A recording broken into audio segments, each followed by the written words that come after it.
नमस्कार दोस्तों, hello guys, कैसे हो? आज के वीडियो में हम बात करने वाले एसक्यूएल ज्वाइन के बारे में।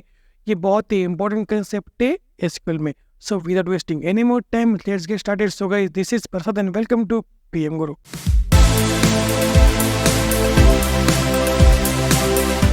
What is SQL join? Join clause is used to combine rows from two or more tables based on a related column between them। तो देखो, यहाँ पे हमारे पास एक एग्जाम्पल है, उसके साथ समझते हैं। ठीक है, हमारे पास दो टेबल्स है।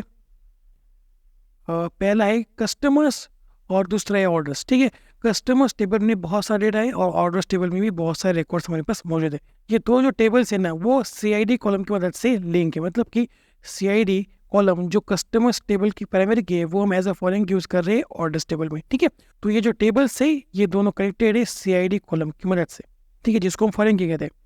बट अगर हमें दोनों टेबल्स में से डेटा को रिट्रीव करना है, मतलब कि एक साथ कंबाइन करके डेटा को अगर हमें रिट्रीव करना है, तो हम कैसे करेंगे? सपोज कि हमें कहा गया है कि मुझे ऐसे कस्टमर्स के रिकॉर्ड्स रिट्रीव करने हैं जिन्होंने कोई ना कोई ऑर्डर परचेस किया है।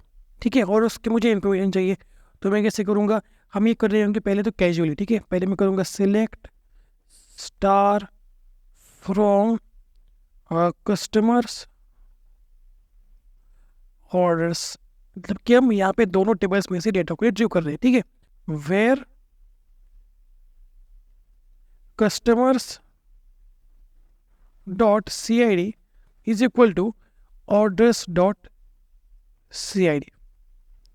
ओके, उसके बाद सेव कर। इसका मतलब क्या है कि मैं यहाँ पे ऐसे कस्टमर्स के रिकॉर्ड को रिट्रीव कर रहा हूँ जिसकी जो CID है, मतलब कि जिसके जो ID, जिसकी जो प्राइमरी की है, वो ऑर्डर्स टेबल में आ रही हो। ठीक है, यहाँ पे 1 2 3 मतलब कि जो पहले के 3 रिकॉर्ड्स है वो रिट्रीव होंगे, उसके साथ उनकी जो ऑर्डर की इंफॉर्मेशन है वो भी रिट्रीव होगी। राइट, बट अगर ये बात करो फोर्थ की, सौरभ की, तो ये रिकॉर्ड रिट्रीव नहीं होगा। क्यों? क्योंकि यहाँ पे 4 जो है वो इस वाले टेबल में नहीं आ रहा है। ठीक है, तो ये मैंने कैजुअली कर दिया, बट ये आप ज्वाइन की मदद से भी कर सकते हो। इसके हमारे पास है इनर ज्वाइन।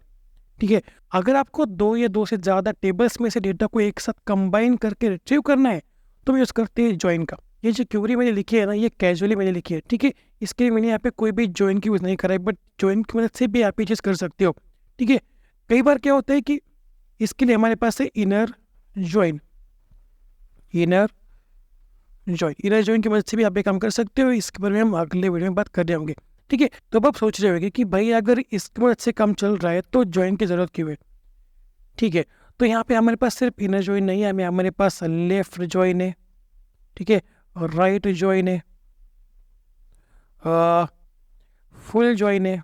तो ये ज्वाइंस क्या है, ये कैसे काम करते हैं, वो हम अगले कुछ वीडियोस में देख रहे होंगे। ठीक है, तो सपोज करो कि आपको अगर कहा जाए कि मुझे सभी कस्टमर्स का डेटा चाहिए और उसमें जिस भी कस्टमर ने ऑर्डर परचेस की होगी उसका डेटा भी मुझे वहाँ पे रिट्रीव करना है, तो यहाँ पे आ जाएगा लेफ्ट ज्वाइन। इसका मतलब क्या है कि सभी कस्टमर्स के रिकॉर्ड को रिट्रीव कर लो और उसके बाद जिस भी कस्टमर ने कोई ऑर्डर अगर परचेस की होगी तो वो भी रिट्रीव कर लो। तो ये होता है लेफ्ट ज्वाइन। इनर ज्वाइन मतलब क्या कि दोनों टेबल में जो कोई भी वैल्यूज कॉमन होंगी वही रिट्रीव होंगी। ओके, तो अब ऊपर चलते हैं और देखते हैं कि ज्वाइंस के टाइप कौन कौन से हैं।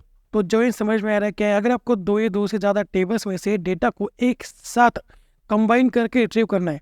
ठीक है, मतलब कि कंबाइन करके उस रोज को, उस रिकॉर्ड्स को, उन वैल्यूज को दिखाना है आपको, तो हम यूज़ करते हैं SQL ज्वाइन। तो समझ में आ रहा है ज्वाइन क्या है? अगर आपको 2 या 2 से ज़्यादा टेबल्स में से वैल्यूज को एक साथ कंबाइन करके दिखाना है, एक साथ कंबाइन करके रिट्रीव करना है, तो हम यूज़ करते हैं SQL ज्वाइन का। बेसिकली हमारे पास 4 टाइप के ज्वाइंस अवेलेबल है। पहला है इनर ज्वाइन। ये क्या करते हैं कि return records that have matching values in both tables. मतलब कि अगर दोनों टेबल्स में वैल्यूज अगर मैच कर रही हो तो वही रिकॉर्ड्स रिट्रीव होंगे। और दूसरा है left outer join. Return all records from left table and match that record from right table. मतलब कि लेफ्ट आउटर ज्वाइन में क्या होता है कि जो लेफ्ट वाला टेबल होगा उसके सभी रिकॉर्ड्स रिट्रीव होंगे और राइट वाले टेबल में से जो रिकॉर्ड्स मैच कर रहे होंगे वही रिकॉर्ड रिट्रीव होंगे। ठीक है, हम क्या करेंगे कि हर टाइप को अलग अलग वीडियो में देख रहे होंगे। ठीक है, वो भी एग्जाम्पल के साथ, तब आपको चीज़ें क्लियर होंगी। मुझे पता है कि अब आपको ज़्यादा समझ में आने वाला नहीं है, बट समझो। ठीक है, कंसेप्ट समझो। अगले कुछ वीडियोस में हम इसका प्रैक्टिकल देखने वाले, तब आपको चीज़ें बहुत आसानी के साथ समझ में आ जाएंगी। ठीक है, तो तीसरा टाइप है वो है right outer join returns all record from right table and match records from left table। ये एग्जैक्ट उल्टा है लेफ्ट का। मतलब कि यहाँ पे क्या होता है कि राइट वाले टेबल में जितने भी रिकॉर्ड्स होंगे वो सभी रिट्रीव होंगे, और लेफ्ट वाले टेबल में से जो कोई भी रिकॉर्ड्स मैच करेंगे, जो कोई भी वैल्यूज मैच करेंगे, वो रिकॉर्ड्स रिट्रीव होंगे। ठीक है। और अगला और आखिरी टाइप है वो है फुल आउटर ज्वाइन, या फिर हम इसको फुल ज्वाइन भी कह सकते हैं। Return all records from left table and also from right table. मतलब कि इसमें क्या होता है कि दोनों टेबल्स के सभी रिकॉर्ड्स रिट्रीव होंगे एक साथ। ठीक है। मुझे पता है कि अभी आपको बहुत सारी चीज़ें समझ में नहीं आ रही होंगी, बट ट्रस्ट में जब हम हर टाइप को अलग अलग वीडियो में देख रहे होंगे ना स्पेशली, तो आपको चीज़ें समझ में आ जाएंगी। जब ये 4 वीडियोस पूरे हो जाएंगे तब मुझे बताना कि आपको चीज़ें समझ में आ रही है फिर नहीं। So that's it for today. अगर ये वीडियो पसंद आती है तो लाइक कर दो, नए हो तो चैनल को सब्सक्राइब कर लो और बेल आइकन को प्रेस करना मत भूलना। तो मिलते अगले वीडियो में, तब तक के लिए सी यू, हैव गुड एंड